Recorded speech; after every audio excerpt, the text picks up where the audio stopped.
the sauce for Nanban, what we're going to do is we're going to start by taking our 2 tablespoons of sugar and putting them into a bowl.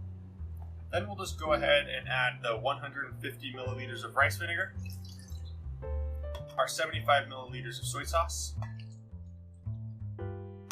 and our 75 milliliters of plum sake, all to a bowl.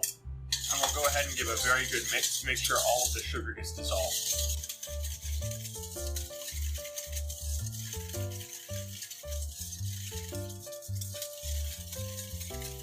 Once all the sugar has been dissolved, we'll go ahead and add the dash of crushed red peppers.